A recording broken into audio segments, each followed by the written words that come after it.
Taigi, mes kalbėsime apie kontroliuojančias institucijas ir iš tikrųjų mes parodysime tą požiūrį, koks yra galbūt ne iš vidaus institucijų, bet kaip dažnai būna paprasti žmonės mato tas institucijas, kokiu būdu ir taip toliau. Todėl, kaip sakoma, stipriai širdį neimkite, pamatykite, kaip kažkokie tai variantai, su kuriais mums buvo arba teko susidurti, kalbant ir teko ginti kontroliuojančias institucijas, aiškinant, kad jūs jų nesuprantate, bet kokiu atveju mes tos faktus surinkome, šiandien norime pasidalinti su jumis, kad jūs irgi tą pamatytumėt. Ir be abejo, berinkdami tos faktus, mes turėjome pavadinimą kažkaip tai padaryti ir galų gale vis dėlto bekalbant su žmonėm, jie pasakė vieną paprastą dalyką: esi geras tiek, kiek esi geras šiandien. Ar rytoj būsi geras, mes dar nežinom, ypatingai, kai kalbam apie kontroliuojančias institucijas. Taigi, iš tikrųjų, tai buvo galbūt mūsų ir moto, nuo ko mes pradėjome daryti ir ką mes norėtume toliau pasakyti, kad daugumą atvejų, kalbant su žmonėm, klausimas reiškia, kas tai yra kontroliuojanti institucija. Kaip čia pasakyti? Vieno apibrėžimo jie nerasdavo. Ką mes tada darydavome? Mes stengdavomės pabandyti jiems parodyti šitą filmuką. Tikiuosi ir jums jį patiks žiūrėti. Ir tada daug kas labai stipriai paaiškėdavo.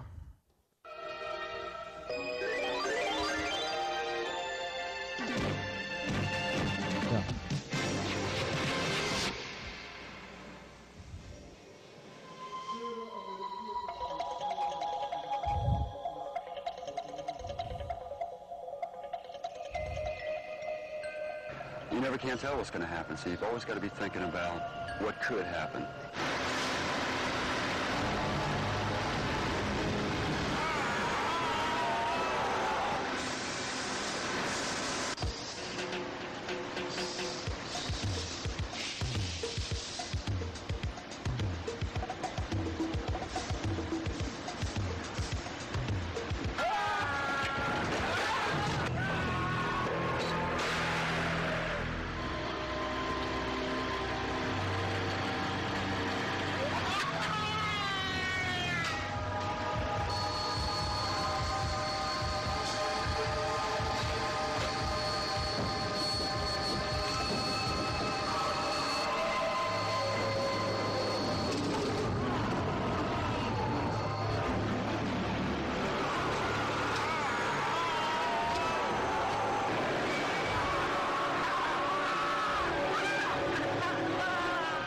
Figured I could reach over, make a measurement, and I'd be done with the job.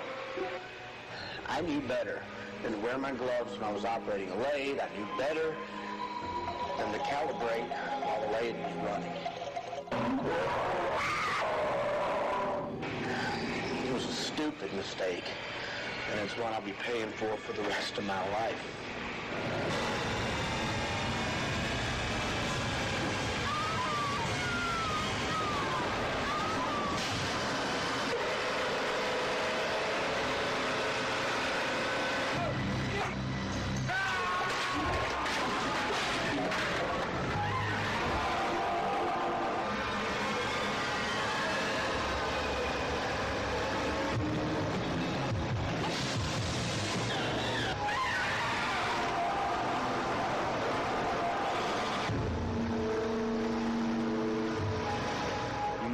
Begin your workday every day with an attitude that I'm going to do the best possible job I can, that I'm going to do it in the safest manner I can. First thing you have to do is look to see what might happen to you. If you come on the job and halfway asleep, you're going to get hurt. We should all stop and think before we do any job.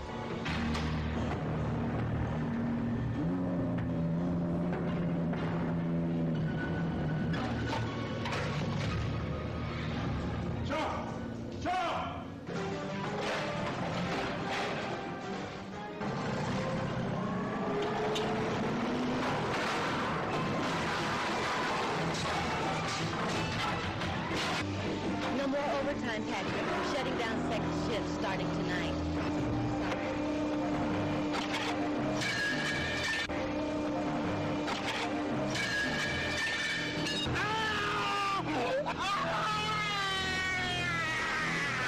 I wouldn't have lost my temper. I wouldn't have lost these.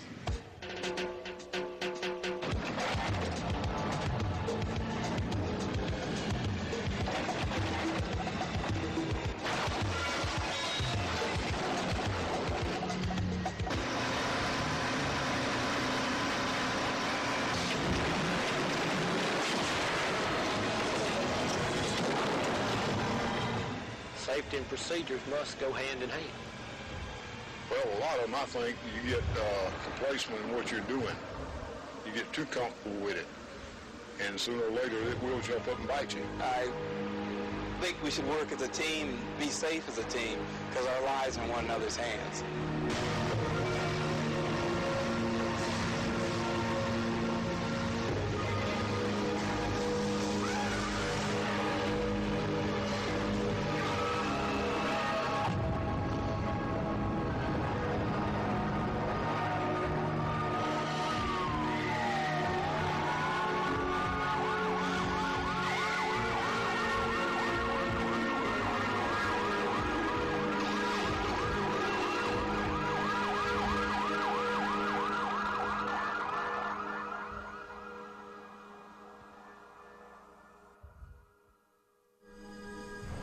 Bene dažniausiai, kai paklausia, kodėl reikalinga viena ar kita inspekcija, arba, kai iš viso kalba išeina apie inspekcijas. Tai daugiausia klausimų kyla visiems apie darbo inspekciją ir sako, o ką mums ta darbo sauga? Taigi mes patys galim išsiaiškinti, kas saugu, kas nesaugu. Bet jeigu nebūtų darbo saugos inspekcijos, tai žūčių, traumų ir taip toliau būtų daugybę kartų daugiau negu kad turime. Taip? Tiesą pasakius, po šito filmuko parodymo dažniausiai būna kokia reakcija, kad sako, gal dabar ir supratau, kam reikalingas darbo saugos instruktažas. Bet ką jame pasakojo, aš visiems neprisimenu. Tai, kai matote, vėlgi iš vienos pusės taip, jeigu mes kalbame apie inspekcijas, jos, kaip matome, reikalingos, ir mes pradėjome po truputį žiūrėti, kodėl čia taip apie jas beveik visi mažai žino. Ir pirmas yra dalykas, mes pradėjome kalbėti taip, mes norim inspekcijų, viskas gerai su tom inspekcijom, bet mes norim gerų inspekcijų. Ir tada mes pradėjome aiškintis, ką tai reiškia žodis geras, gera inspekcija. Jeigu tai pasigilinsim, ką tas žodis reiškia, tai turbūt tiesiog, kad atitinka reikalavimus. Jeigu atitinka kažkieno reikalavimus, reiškia tas kažkas sako, kad tai yra gerai. Bet skirtingi žmonės, skirtingos grupės, skirtingos organizacijos turi labai skirtingus reikalavimus. Ir mes galim paidentifikuoti, kokios tai yra grupės. Tai aišku yra visuomenė, tai yra politikai. Apie visuomenės reikalavimus tai turbūt daugelis suprantam. Visuomenė nori tarkim, kad mokesčių būtų tinkamai surenkama, kad visi saugiai gyventų, kad gaisrų nebūtų, kad būtų šiaip gerai. Politikai turi kitokius reikalavimus. Politikai nori patys jaustis saugus. Jeigu kažkokia tai inspekcija padarys kažką ne taip arba nepadarys kažko tai taip, tai politikas, pavyzdžiui, koks nors ministras sėdintis kokiam nors savo krėslę, pradės tą inspekciją darbuoti. Taip? Vyriausybė, čia irgi tie patys politikai. Verslas, mes jau girdėjome iš verslo reikalavimų, kokių, kad būtų paprasta susimokėti, pavyzdžiui, mokesčius arba nereikėtų kapstytis po visur, po visokius popierius, net nesugebant surasti jų. Jo, iš tikrųjų, net jeigu mes paliesime vėl mokesčių inspekciją, vėl kalbant su dauguma verslininkų, ką jie išreiškia, jie paprastą norą. Sako, kad daug mes mokesčių turim, jau suprantam, kad sunku juose susigauti, mes suprantam, bet ar galima padaryti mokesčių inspekcijoje tokį dalyką, vieną mygtuką, paspaudžiau ir esu garantuotas, kad sumokėjau visus mokesčius teisingai. Nes ką aš sumokėjau, aš jau nebesuprantu, kiek sumokėjau, kiek reikia, aš jau sumokėsiu. Bet ar galima manęs jau tiesiog netampyt, kad aš dar suprasčiau, ką aš čia moku. Aš ir taip žinau, kad aš moku pinigus, aš taip suprantu, kad reikia sumokėti juos valstybei. Padarykit vieną didelį mygtuką. Tai yra vėlgi, kaip matote, verslas irgi kiekviena institucija į savo reikalavimus turi. Tarkim, aš esu irgi su darbo sauga prieš gaisrinę susidūręs ir pirmą kartą, kada man atnešė naujai įkurta įmonei, reiškia, reikalavimus, kuriuos aš turiu pasirašyti. Ten įmonė buvo nedidelė, tik 15 žmonių. Aš skaičiavau, kiek parašų aš sudėjau ant visokių instrukcijų, darbo saugos ir taip toliau. Tai buvo virš 200 parašų. Nežinau, ar nuo tuo 200 parašų sudėjimų pas mane įmonėje pasidarė saugiau. Bet yra ir tokie irgi reikalavimai. Gerai, EU reikalavimai, taip, mes iš tikrųjų mes esame bendroj erdvėje ir tų vis reikalavimų naujų atsiranda ir gerokai daugiau, bet kartais mes pasiklystam netgi vertimuose, reiškia, kada sužinai, kaip perkeliama į Lietuvos teisę ar kaip iš tikrųjų buvo, koksai buvo reikalavimas EU, mes žiūrim, kad ten truputėlį yra šiokių tokių netitikimų, deja ne visada tie netitikimai yra, kaip pasakykime, mūsų naudai, todėl vėlgi juos irgi mes turime daryti, būtų geriausia, kad jie būtų į mūsų pusę pasukti. Be abejo, visi kiti suinteresuoti, tai dar yra visa krūva, kur žmonių, kur irgi yra suinteresuoti, kaip nors paveikti kontroliuojančias institucijas, kad jos nustotų kontroliuoti. Ne? Šitoj vietoj. Ką? Jo, čia iš tikrųjų vienas, pavyzdžiui, mes su kontroliuojančia vieną instituciją buvo ilga diskusija, sako, ką daryti, reiškia, jeigu pastoviai kaimynas kaimyną skundžia. Realiai tie skundai jau nėra pagrįsti ir tai trukdo netgi dirbti. Tai vėlgi klausimas, kažkada tai mes šitą dalyką nagrinėjome, tai yra melagystės klausimas. Jeigu trečią kartą nepasitvirtina kažkieno tai dalykas, reikėtų padėti aiškintis, ar nėra tai melagystė, šmeižtas ir taip toliau, visiškai kitais būdais šitą dalyką nagrinėti. Bet tada kontroliuojant institucijų sako, ne, mes ne policija, mes to neužsiimsime. Bet jums tai trukdo dirbti, taip mums trukdo dirbti. Ar galima ką nors toje vietoje padaryti? Galima, bet tai yra ne mūsų funkcija. Tai vėlgi yra tam tikrais dalykais, kai mes kalbam apie reikalavimus, netgi pačios institucijos irgi turi daug reikalavimų, reiškia, šitiems mūsų piliečiams. Ypatingai piliečiams, kurie yra aktyvūs, bet ne visada yra teisūs. Paskutinis punktas, tai dar svarbesnis galbūt. Atitikti reikalavimams galima, bet ar visada yra parodoma? Kartais parodyti, jog atitinki lūkesčius ir tuos reikalavimus ir visuomenės ir verslo ir taip toliau, gali būti svarbiau negu kad šiaip juos atitikti. Nes, sakykim, kiekvieno žmogaus galima paklausti, ar gerai dirba tokia ir tokia inspekcija. Ir ką pasakys žmogus iš gatvės? Žmogus iš gatvės gali pasakyti belenką, ką tik tai jisai įsivaizduoja, bet jeigu jisai nežino, kaip iš tiesų dirba, tai ir jisai pasakys belenką. Bet jeigu jam yra aiškinama ir pasakoma, kas dirbama, kaip dirbama, kodėl dirbama, kokie rezultatai, jisai jau vertins visiškai kitaip. Jisai vertins teigiamai. Kas yra šiandien? Aišku, mes negalim taip nagrinėti institucijų visiškai izoliuotų. Mes turime atsižvelgti į tą, kas vyksta dabar. Be abejo, ta didžiulė emigracija. Didelis rautai žmonių emigruoja ir dažniausiai emigruoja vis dėlto tie, sakykime, aktyvūs žmonės, kurie kažką tai gali padaryti, lieka tas, kas lieka pas mumis. Sekantis yra dalykas finansinis deficitas, tai reiškia vėlgi turbūt nėra nei vienos organizacijos, su kuria mes dabar kalbėtume ir nebūtų jos biudžetas truputėlį sumažintas. Ką tai reiškia? Tai reiškia visais atvejais tų pinigų vis mažėja ir mažėja. Nežiūrint to, kad kainos pas mums tik didėja ir didėja, bet mes turim paradoksą, reiškia, išskyrus valstybiniam sektoriui. Sektoriui pasirodo viskas kažkas tai mažėja. Bedarbystė. Taip, mes turime bedarbystę ir beje, netgi šiandien kalbant socialinę socminę, ryškėja, pavyzdžiui, skirtumai, kokia yra bedarbystė Amerikoje ir Lietuvoje. Tarkim, Amerikoje yra tiesiog bedarbystė 5%, 6, 7, 8% kai kuriais atvejais.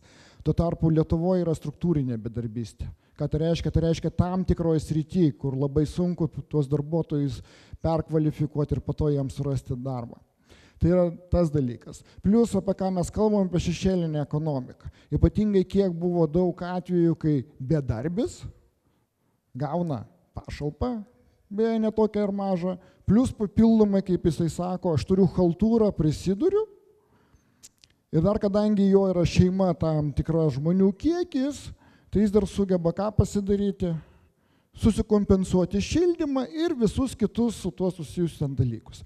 Taigi vėlgi mes dar turime sekantį dalyką, kad beje, kaip iš karto amerikietis, kuris šiandien pranešinėjo ir taip toliau, jisai sureagavo labai paprastai iš tą situaciją, sako, fraud. Tai yra apgavystė, kuri baudžiama, baudžiamojų kodeksų, bet tik toks įspūdis tik ne Lietuvoje. Tai yra norma. Vat jeigu neapgavau, tai aš reiškia nemoku suktis. 3 beždžionėlės. Aš labai šitą dalyką mėgstu sakyti. Vėlgi, kada mes kalbam, dažnai būna taip, kad sukontroliuojančia institucija sako, nu gerai, pakalbėkime apie kokias problemas, ne pas mumis, o kitur. Sakau, gerai, aš turiu visada labai paprastą temą. Socialinis būstas. Ir žinot, kokia būna pirma reakcija? Nenoriu girdėti, nenoriu kalbėti ir nenoriu matyti, kas vyksta kas tame socialiniam būste. Tikrai daugumą atvejų yra žmonės, kad teisingai jie turi gauti, bet kaip jie elgiasi su tuo turtu, žinote, daiktas, kuris yra gautas už dyką, jis ką? Vertas nieko. Ir tie, kurie tenai gyvena, dažniausiai kaip gyvena? Oi, va jeigu būtų, pavyzdžiui, paprastas dalykas, pasirašoma sutartis, kad tu ateini į tokį tai būtą, to būto dabartinė kaina yra tokia. Kai tu išeini, jo kaina neturi būti sumažėjusi dėl ko? Dėl tavo veiksmų. Manau, kad daugumas nenorėtų po tokią sutartį pasirašinėti ir keltis į vidų. Nu, gerai. Nu ir be abejo, ką mes turime už 2 savaičių, mes turime didžiulį Lietuvoje įvykį. Turbūt įvykis bus panašus su krepšinio įvykiu, nors ne, krepšinis vis dėlto geriau atrodo. Negu šitas mūsų įvykis, tai yra rinkimai ir tas labai jaučiasi beje visose valstybinėse institucijose yra toks neapibrėžtumas. Net ir vėlgi šiandien kalbant su Asminė, reiškia, padėjom kalbėti, kaip yra įdarbinti darbuotojai Amerikoje, reiškia, ir kaip įdarbinti, reiškia, čia su Asminė dirbantis darbuotojai. Na, jis sako, pas mumis, tai kaip sako, pas mumis yra labai paprastai, yra 4 metų kontraktas, kad jis kaip tik baigėsi, jį pratęs. Amerikietis sako, oi, o sako, pas mane tik yra 1 dienos, mane gali išmesti iš darbo rytoj. Man nereikia kas 4 metus jaudintis, mane išmes ar neišmes.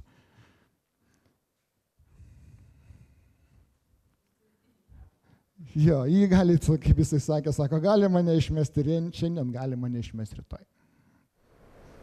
Tai va, po kelių savaičių valdžia keisis, nu tiksliau formaliai jinai keisis truputį vėliau dar, bet po kelių savaičių jau žinosime, kas bus ta nauja valdžia. Ateis nauji visokie ministrai, pasistatys savo naujus žmonės ir visi tie žmonės sakys, nu parodykit, kaip jūs dirbat, kaip čia jūs paoptimizuotam, taip? Taip būna kiekvieną kartą, kai pasikeičia valdžia. Ir... Optimizaciją lengviausia pradėti nuo biudžeto karpimo, ja. tą turbūt jau esate visi patyrę. Tai vat nauja valdžia su nauja, kaip sakykime, energija irgi to imsis. Mes galim tą prognozuoti. Aišku, tie biudžeto karpimai neįvyksta taip paprastai. Reikia dar reorganizuoti, ką prieš mumis VMI atstovė kaip tik ir parodė. Mažėja biudžetas, darbuotojai atleidžiami, vyksta reorganizacija. centralizavimas ar dar kas nors, kaip tai bevadintume, bet iš principo vyksta reorganizacija. Ir vyksta kartais į įvairias pusės, irgi žinom visi turbūt. Ir dažniausiai klausimas būna toks, kad ką reikia daryti ir kodėl reikia daryti ir ar kažkur tai yra gerai, ar kažkur tai yra blogai. Ir kaip galima iš ties pasakyti, ar, pavyzdžiui, tam tikra inspekcija dirba gerai, ar joje situacija gerėja ar blogėja ir ar iš tiesų jai reikia tiek ir tiek žmonių ir ar iš tiesų jai reikia mažinti lėšas ar didinti lėšas. Tie patys politikai, kurie ateina, jie dažnai visiškai nesigaudo darbe tų įstaigų, kurias jie nori optimizuoti. Ir kaip galima parodyti. Ką galima pasakyti? Be abejo bus naujos jas direktyvos, jas reikės realizuoti, reiškia, darbo bus papildoma daugiau. Taigi, kai matote, tendencija tokia rytoj. Mažinam, darbo didės. Be viso šito mes dar įrašėm tokį dalyką kaip verslo virtualizacija. To mes nebuvom, mes neturėjom, kol neįstojom į Europos Sąjungą. Kai įstojom į Europos Sąjungą, mes papuolėme į įdomią situaciją. Situacija tokia, pavyzdžiui, žmogus gyvena Lietuvoje, dirba įmonėje, kuri yra registruota Anglijoje ir formaliai pagal dokumentus jisai galbūt netgi atrodo, kad gyvena Anglijoje. O visas tas jo darbas yra skirtas, pavyzdžiui, užsakovams Amerikoje. Ir formaliai pagal popierius eksportą į Ameriką vykdo kažkokia Anglijos įmonė, o žmogus dirba Lietuvoje. Atlyginimą jisai gauna Anglijoje. Jo, o mokesčius moka? Tai dar gerai, Anglija, dar mes galim ją dar sugaudyti, bet ar yra ir už Europos Sąjungos, reiškia, ribų tokios įmonės, kurios irgi ripa, kurių mes iš tikrųjų net neturim bendros mokestinės ribos. Ir mes galime surasti tokių žmonių, kurie pasistato namą, nusipirka mašiną, bet taip ir nedirba niekur, kur mes galėtume žinoti.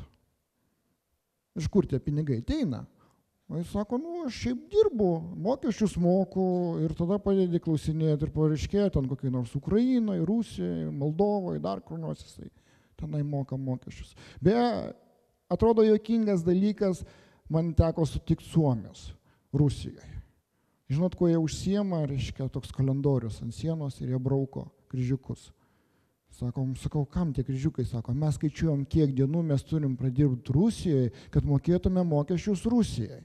Sakau, taigi dvigubai mažiau sumokam negu pas mumis Suomijai. Tai vat mes papuolame į tokį dalyką,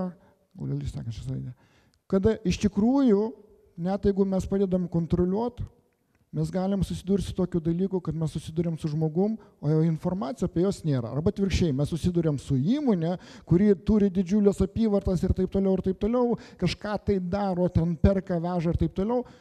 Mes atvažiuojam, o ten tuščia. Visos operacijos, visos dirba kažkur kitur.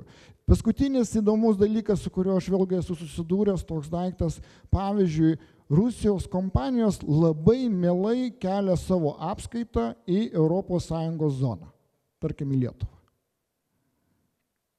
Tai yra, aš susidūriau su įmonė, kuri sako, mūsų verslas laikyti pas save Lietuvoje serverius visą apskaitą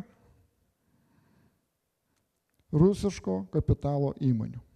Prieš 10 metų buvo Rusijoje skandalas, kai vienos gubernijos gubernatorius išleido įsaką draudžiantį vesti apskaitą mokestinę ir visų finansų apskaitą kompiuteriuose. Kodėl tai buvo padaryta? Aišku, jisai pašalino tą draudimą po visų skandalų labai greitai, po savaitės kokios ar dviejų. Bet kodėl tai padarė? Dėl tos pačios virtualizacijos, kad neaišku, kur iš tiesų yra ta apskaita. Jinai gali būti kompiuterį, jinai gali būti kažkur internete ir visą ją patikrinti yra neįmanoma. Sekantis yra dalykas, kas čia paminėta taip, kad, pavyzdžiui, lietuvių vežėjai labai greitai tapo baltarusiais.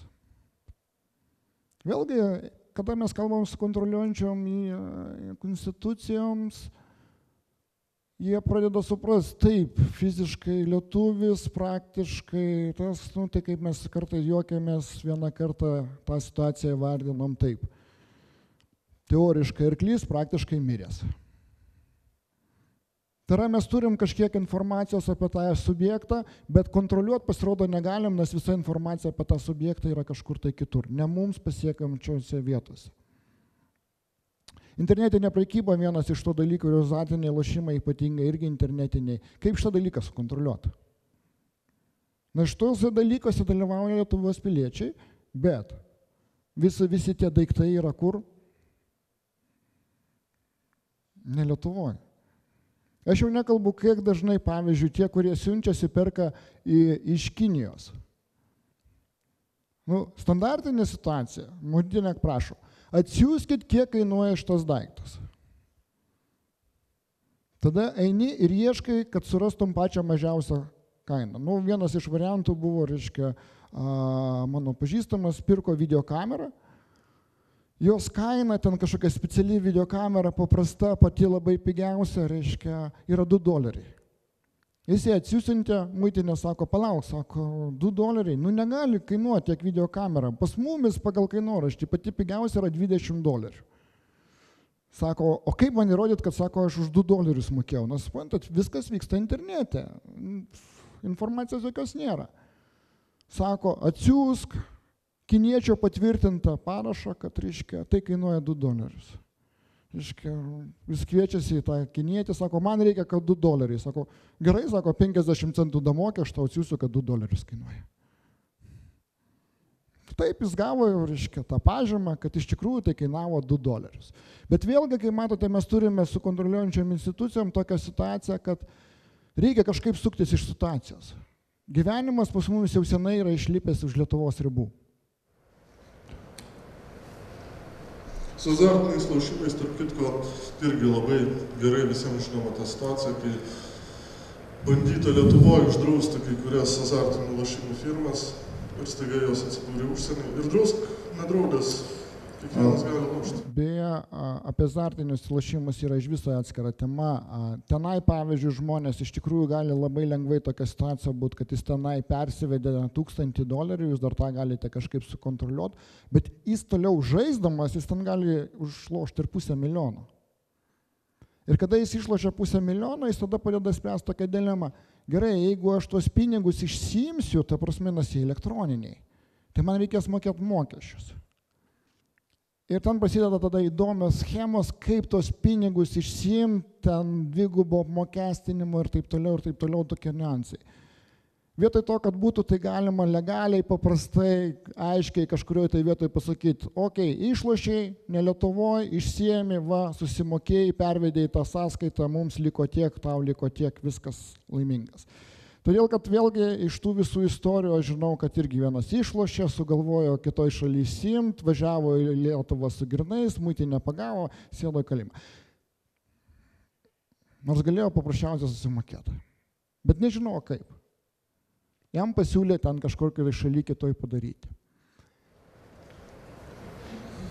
Mes šičia tiesiog pabandėm, šiaip labai dažnas dalykas būna, kada kalbėjau su kažkuo iš inspekcijų ir šiaip iš žmonių, kad kartais žmonės net nežino, kokie yra tikslai vienos ar kitos inspekcijos.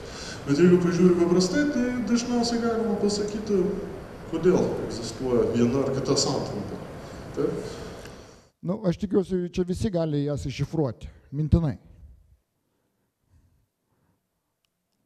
Jo, be abejo. O gal gali kas nors pasakyti, kiek yra institucijų kontroliuojančių?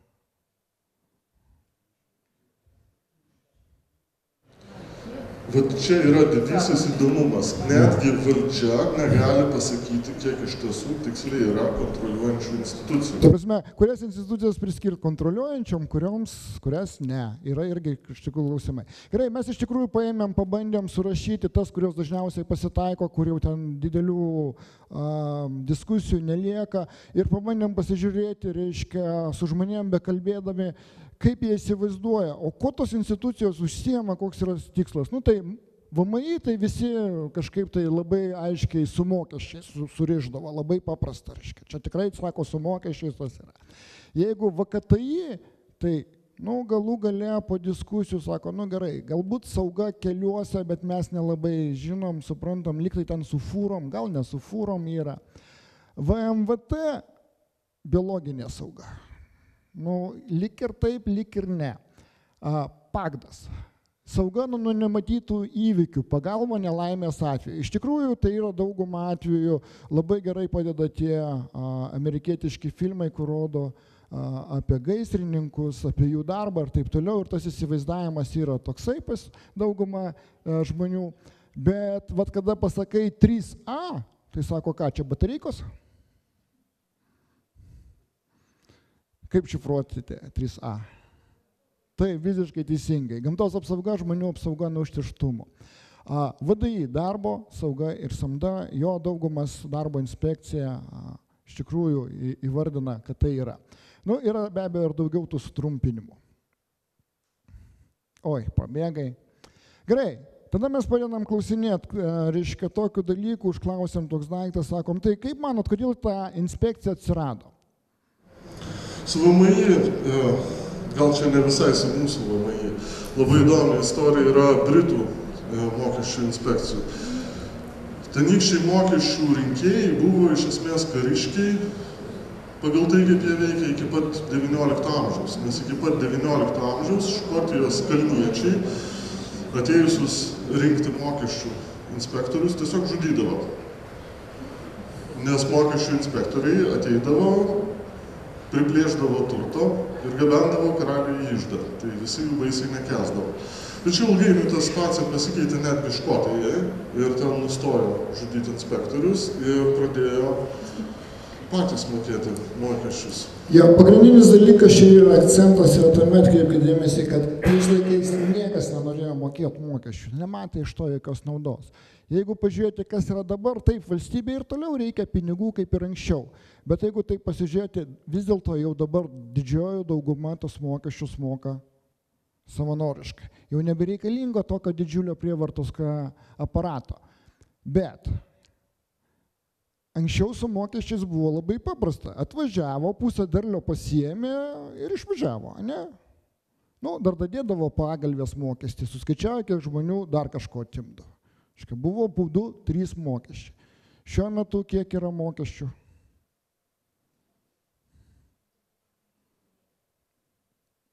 Mano supratimu yra taip. 1, 2, 3 daug. Tikrai daugiau nei 3, ne?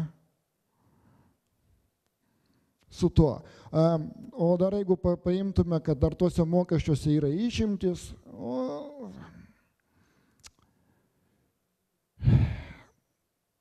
dar jeigu įstatymus paskaitai, tai dar sunkiau pasidaro. Tai iš tikrųjų, prie ko prieiname, ką aš jau iš tikrųjų minėjau šitoje vietoje, kad daugumą atveju žmonės nori vieno paprasto dalyko. Gerai, aš sutinku sumokėti, bet ar galima padaryti taip, kad man nereikėtų gilintis kiek, ko, kaip ir kodėl ir už ką aš moku. Pasakykite tiesiog galutinę sumą, kiek man reikia sumokėti, aš sumokėsiu. Tai šitas yra dalykas. Ir mes visada tada klausdavom sekantį dalyką. Gerai, kaip žinoti, ar gerai mokesčių inspekcija dirba?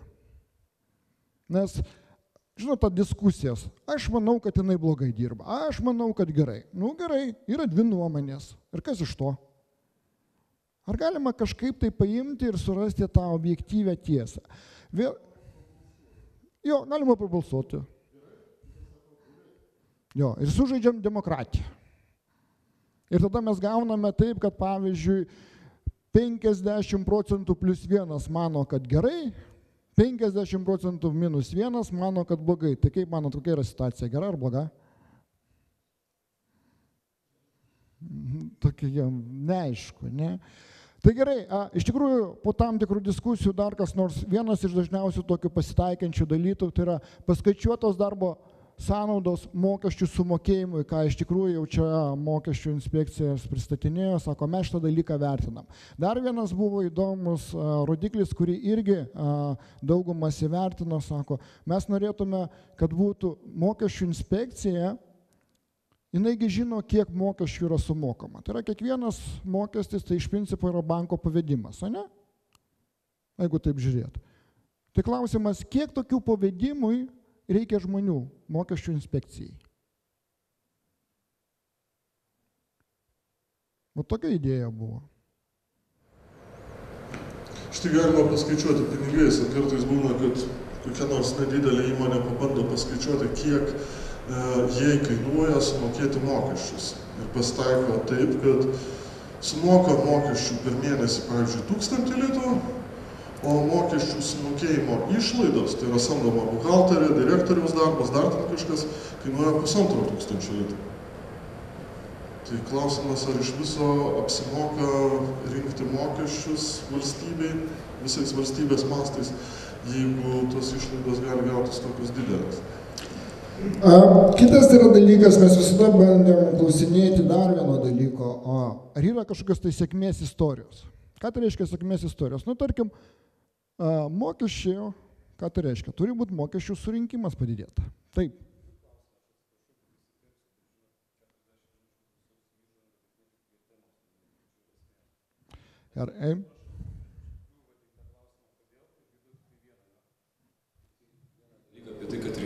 Visi puikiai žino ir tie, kas dirba valstybės įstaigose, tai puikiai žino, kas būna po rinkimų ir kaip tai tęsiasi ir panašiai, tai mes niekada kol neišgirdom. O visa ta kritika ar ironija ten valstybinės mokesčių inspekcijos atžvilgių, FNTT, muitinės ir taip toliau, nu, atleiskit, bet aš kol kas tai nieko neišgirdau nepykti. Tada mes galbūt pajudėsim. Žiūrėk, kokia sėkmės istorija buvo mokesčių inspekcijai? Pirmas yra dalykas, kada iš tikrųjų bankai padėjo dalinti paskolas, bankai padėjo spausti, kad kas būtų legalizuota pajamos. Ir iš tikrųjų mokesčių surinkimas stipriai padidėjo. Šitoj vietoj. Tiesiog galim pamatyti, kad atsirado bendras kažkoks tai tikslas ir pas mokesčių inspekciją, ir pas žmonės, ir staiga win-win situacija. Sekantis yra dalykas, ką mes bandėm pasižiūrėti, ką žinom, vėlgi, ką mes internete galime rasti apie mokesčių inspekciją. Pabandėm surasti jų logotipą ir gavosi taip, kad pirma nuotrauka, kuri iškrito, buvo šita.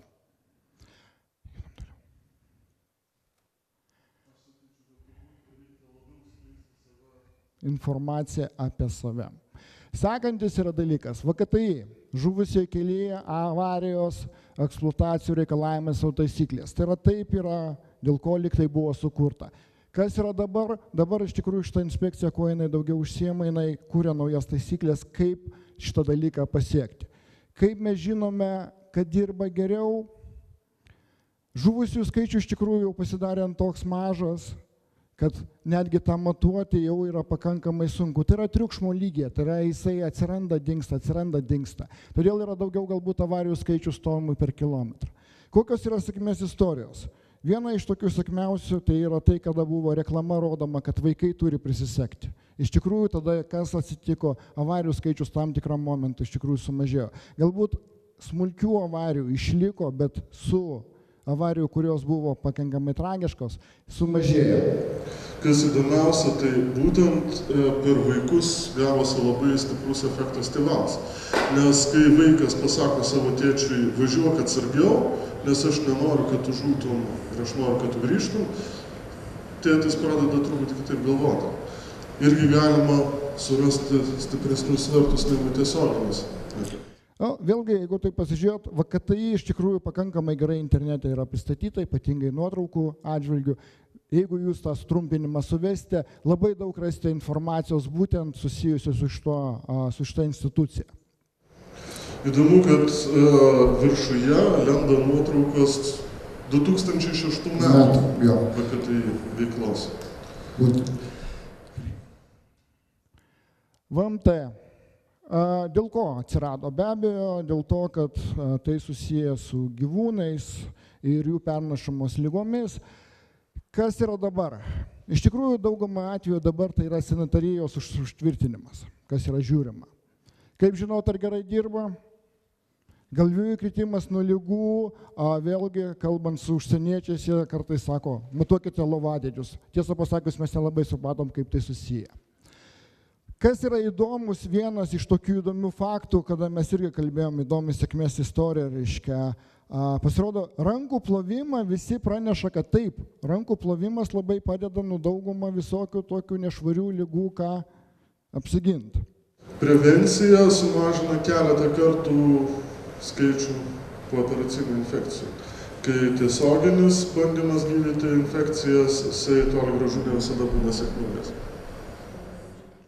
Jo, bet kas yra įdomu, mes visai nesenai, reiškia, tokią apklausą pastebėjom, kad kiek procentų žmonių plauna rankas po tualeto. Man atrodo, ten veik visi tualetai visada yra su kranu, reiškia, tai nėra problema nusiplauti rankas. Pagal apklausas sakė 90%. Tada, reiškia, tie, kurie darė apklausą, padarė vieną paprastą dalyką, kadangi, žinote, yra visuomeniniai tualetai, jie tiesiog pradėjo skaičiuoti, kiek žmonių įeina, išeina ir kiek kartų suveikia kranas, kad, žinote, elektroninis, gavosi tik 30%. Tai mes sakom, iš tikrųjų gal visai neblogai būtų informuoti žmonės, kad tą reikėtų dažniau daryti. Vėlgi kokia informacija yra pakankamai įdomu. Čia tik tai visada klausimas būtų, kodėl tik 7 kartą įkliuvo. Reiškia, tas pats ūkininkas. Toliau. Pagdas. Beje, tai turbūt pati viena iš geriausiai pristatyta internete kontroliuojančių institucijų ir daugiausiai yra informacijos apie ją. Be abejo, jeigu kalbėti apie sėkmės istorijas, kaip matote, čia yra pasakyta, yra mūras, centralizuotas šildymas, stipriai iš tikrųjų sumažino gaisrų skaičius ir jau dabar jie plečia savo funkcijas, ne vien tik tai su gaisrais, bet ir iš tikrųjų ir kitus dalykus žiūri. Čia yra irgi labai geras pavyzdys, kaip viską keičia prevencija. Jeigu žuvusių gaisruose skaičius dabar būtų toksai, kaip buvo, pavyzdžiui, prieš 50 metų, tai lėktų ministrų galvos, eitų demonstracijos ir taip toliau. Ir žmonės tai suvoktų turbūt kaip kažkokią tai masinę valstybės masto katastrofą. Bet ilgalaikė tavo veikla, kada po truputį diegiamos vis naujos ir naujos taisyklės, tai duoda didžiulę naudą. Čia ko gero vienintelis atvejais, kada mums pavyko rasti iš tiesų informaciją, kuri labai įdomi ir iš karto viską sakanti apie inspekciją ir sakanti taip, kaip norėtųsi. Prevencinė akcija internete. Jo, ir kas yra labai malonu, kad iš tikrųjų jinai vieša, tai yra darbas su visuomenė pakankamai yra stipriai iš to inspekcijų yra išvystytas. Vat su šita iš tikrųjų agentūra buvo gerokai sunkiau, nes darbo frontas, ką jinai kontroliuoja, yra antiek platus, kad net jeigu kalbėjant, kaip sužinoti, kad jinai gerai dirba, yra problemos.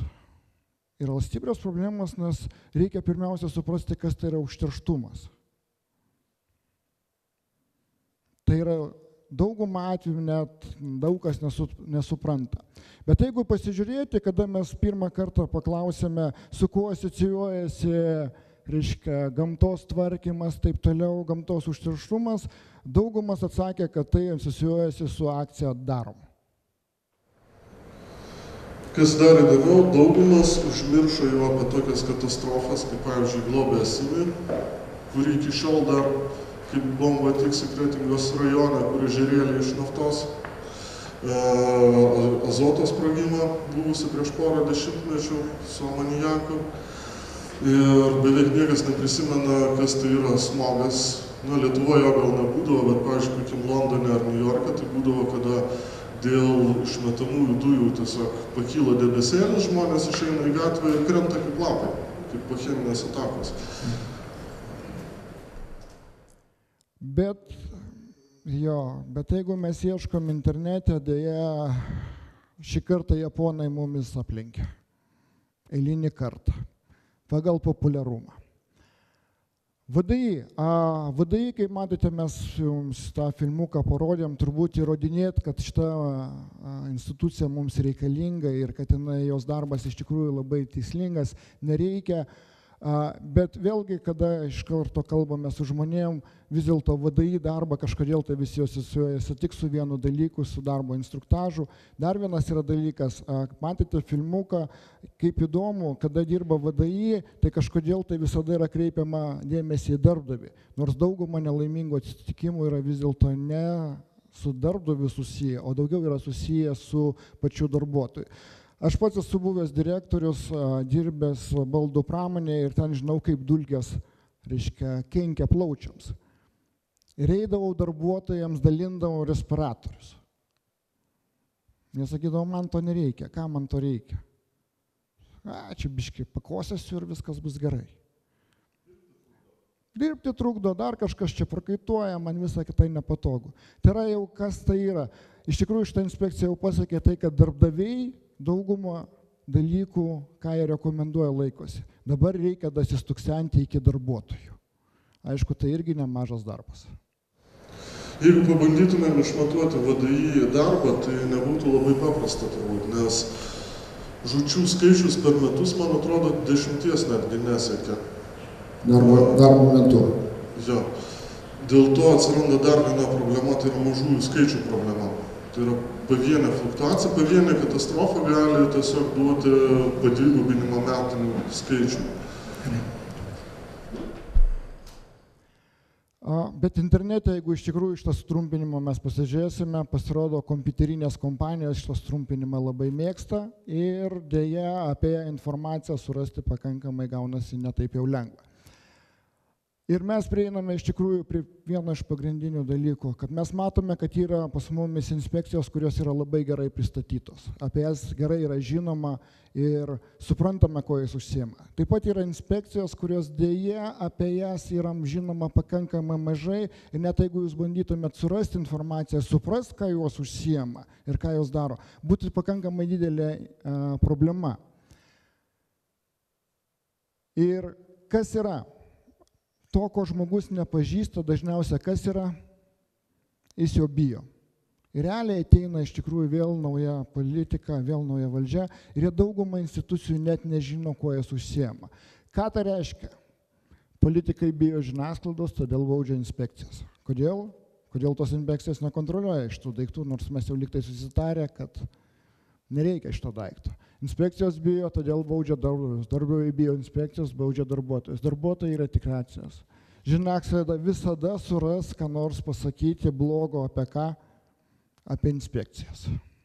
Ir apie politikus. Ir apie įmonės. Žmonės bijo, žiniasklaida tuo domisi, rašo apie visas blogybės ir visas tas užburtas ratas užsisuka. Ir mes prieiname tada prie paskutinio dalyko, kągi mums vis dėlto daryti. Prieina vienas paprastas daiktas, kad mes iš tikrųjų turime pakankamai stipriai informuoti apie visas institucijas, kurias mes turim ir kuo jos užsiema. Bet pirmas yra dalykas, beveik visi žmonės paklaus, o kas man iš to? Tai yra, kokia man nauda, kad yra tokia inspekcija? Gerai, bet po tokio filmuko, kai mes parodome, kokia yra nauda darbo inspekcijos, jau turbūt klausimų daug nekils. Bet yra kitos inspekcijos, kur pavyzdžiui, kad ir tos pačios aplinkos apsaugos, tai ką jinai ten saugo? Pastoviai tas yra klausimas. Visi užmiršo apie globalią SIM, taip? Visi užmiršo apie didžiasias katastrofas ir beveik niekas neprisimena, kad, pavyzdžiui, prieš 20 metų Neryje išsimaudžius galima buvo pakliūti kartais ir į ligoninę. Sekantis yra dalykas. Vėlgi, tom pačiom institucijom labai dažnai yra primetama toks dalykas, kad jūs dirbate blogai. Ką tai reiškia blogai? Aš turėjau tokį vadovą, kuris sakydavo, jeigu į Excelį nerašysi, aš negaliu tai sulyginti. Ką tai reiškia? Tai reiškia, kad praktiškai kiekvienai inspekcijai reikia vieno paprasto dalyko. Jinai turi matuoti savo veiklą. Kokiais rodikliais, kai matėte, mes bandėm pabandyti kažkokius tai parašyti, tai nėra paprasta, bet rodikliai turi atsirasti, kad būtų galima pasakyti, jie yra geri arba blogi. Dar vienas yra dalykas, iš tikrųjų tie rodikliai turėtų būti matuojami pakankamai dažnai. Ne vieną kartą metuose, o dažniau, kas ketvirtį ar kas mėnesį. Žmonės veikia tiesiog pasakymas čia ir dabar. Dabar yra taip ir taip. Kas buvo prieš metus niekam neįdomu, nes tai yra praeities nuopelnai. Kas bus po metų, tai yra tušti pažadai. Žmonės tiki tuo, kas yra einamuoju momentu. Bet čia, ką mes pasakėm, tai yra įdomu žmonėms. Politikams visiems mums įdomu biudžetas. Vienaip ar kitaip jie skirsto pinigus. Todėl vėlgi turi būti būtinai rodiklis, kuris parodytų vieną paprastą dalyką. Va, mes turim tokius rodiklius santykėje su kuo, su kiek mes išleidžiam. Ką iš tikrųjų jau, man atrodo, ir mokesčių inspekcija irgi bandė rodyti tokį rodiklį. Ten rodiklis vienas, ką tai reiškia mokesčių ir kaštų, kas yra santykis. Tai yra judama link to. Tas yra labai svarbu ir tą reikia pranešinėti. Dar vienas yra dalykas. Dažnai būna taip, kad o kaip vis dėlto pilietis eilinis supranta tos institucijos veiklą, naudą arba nenaudą. Dažniausiai jinai susidaro iš vieno paprasto dalyko. Iš taip, kaip apie ją kalba žiniasklaida. Bet mūsų žiniasklaida yra specifinė. Jinai gerų dalykų nepamato, o vat blogus išnagrinėja kaip iki kiekvieno kauliuko. Jeigu paklausiu žurnalisto, ką jisai gali parašyti, pavyzdžiui, apie kokią nors inspekciją, tai jisai pasakys, nuoširdžiai, pasakys, kad gali parašyti kažką tai blogo. Blogas įvykis įvyko, reikia parašyti. Jeigu jam duosi ką nors gero, tai jam pirmiausia kils klausimas, ar čia nėra bandymas save pareklamuoti. Ir jisai žiūrės žymiai atsargiau. Dėl to, jeigu norime geros žinutės, reikia duoti žurnalistams faktus, kurie būtų labai rimtai pagrindžiami. Skaičius. Bet jūs galite apeiti žurnalistus. Matėte, mes rodėme nuotraukas iš interneto. Internete iš tikrųjų galima teikti geras, naujas žinias ir pastoviai. Ir tą reikia išnaudoti. Kad jų būtų daugiau ir kad apie tai būtų geriau žinoma. Todėl iš principo mes ką visada sakome, kada susitinkame su kontroliuojančia institucija. Girkitės, nebijokite pasigirti. Pasigirkite internete, kad tai būtinai būtų. Kad būtų teigiami atsiliepimai apie jumis. Tai yra vienas iš pagrindinių dalykų ir vėlgi tą reikia žiūrėti ir tą irgi matuoti, kad tai jų būtų kiek įmanoma daugiau, kad apie tai būtų informuojama. Už tai mes ką sakėme, kad pavyzdžiui PAGDA labai lengva gerai įvertinti. Pažiūrėkite, kiek jie turi nuotraukų ir visur kitur ir jos visos yra teigiamos. O gaisrininkai bėga, o gaisrininkai gelbėja, o gaisrininkai leidžia vaikams po fontanų ar ten dar kas nors pasimaudyti, ne? Bet visa tai yra kas labai teigiamas fonas ir nustato, kad gerai, šitą reiškia turbūt inspekcija dirba ką gerai. Ir yra paskutinis galbūt vertinimas, tai yra patikrų vertinimas. Ką tai reiškia, labai dažnai vėlgi visi, kada išgirsta, kad ateina kažkokia tai institucija mane tikrinti, tai pirmas yra dalykas, kad išsigąsta.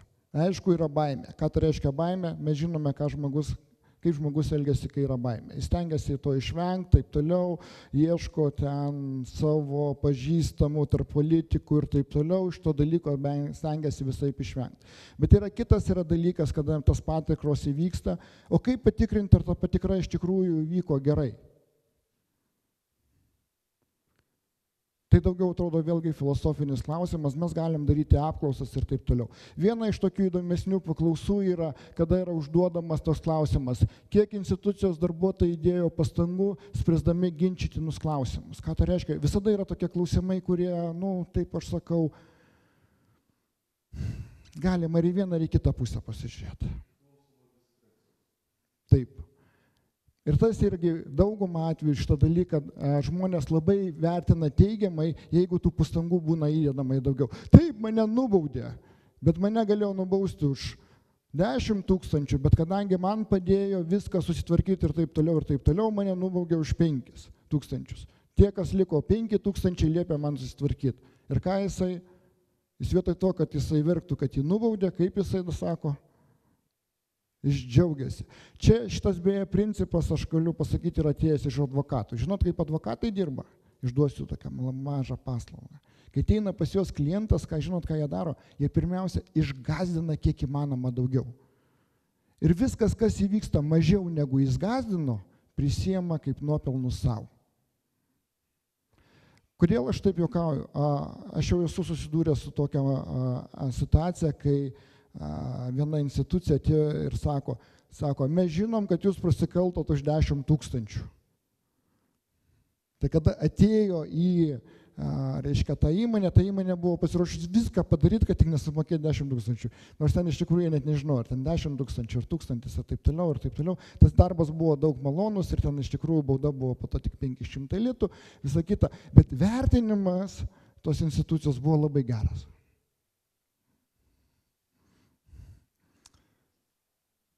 Gerai, ir kai matote, mes priėjom prie pabaigos, apžvelgiam tas institucijas, kaip sakome, stengiamės mes nieko blogo apie jas nesakyti, papasakojom tam tikrus kuriozus ir be abejo patikėm rekomendacijas, kaip po sekančių rinkimų išlikti ir toliau daryti gerus darbus.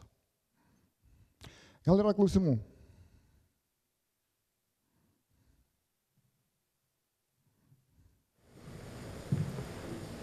Aš žodžiu tylų klausimą, ar jau viskas? Taip, jau viskas. Gerai, tada dėkui už jūsų dėmesį.